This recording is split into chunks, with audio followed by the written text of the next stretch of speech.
Cari amici della Via dei Presepi, ben ritrovati, buon Natale a tutti. Ormai le festività più grosse sono passate, Natale e Santo Stefano, ci siamo abbuffati e adesso ci rituffiamo nell'atmosfera religiosa. Siamo qui a Maser, al cospetto del presepio artistico, con noi due dei volontari di questo bellissimo presepe che vi presenteremo nelle immagini che passeranno in sovraimpressione.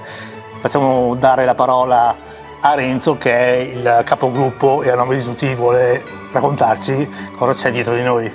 Allora, innanzitutto grazie a Luigi Mello che ci dà questa opportunità di far conoscere il nostro presepio.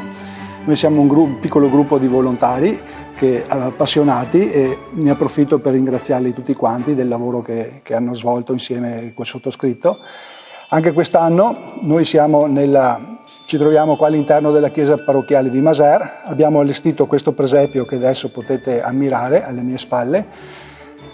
Il tema scelto è sempre quello del Gesù bambino che nasce in mezzo alla gente comune, nasce in una stalla, quindi la rappresentazione è quella dei lavori tipici del nostro ambiente di alcuni decenni fa.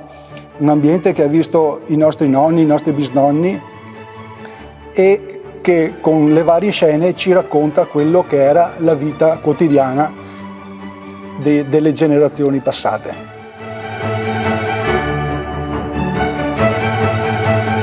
Renzo, abbiamo visto tantissime manualità, il pane, il grano, i conigli, tantissimi prodotti in miniatura praticamente perfetti. Allora, questo è uno dei nostri obiettivi, quello proprio di curare i particolari, perché poi sono quelli più significativi che danno valore aggiunto a quella che è tutta quanta la rappresentazione.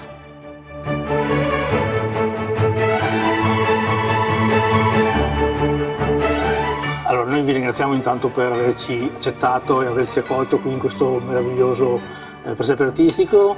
Natale e Santo Stefano, abbiamo detto, passata tantissima gente, ma quali sono gli orari da adesso in poi per venire a visitare qui il presepe? Allora, gli orari ufficiali sono tutti i pomeriggi, dalle 3 fino alle 6, fino al giorno della Befana, quindi fino al 6 gennaio, dopodiché i 2 weekend successivi, sabato e domenica, sempre con lo stesso orario, dalle 3 alle 6 del pomeriggio.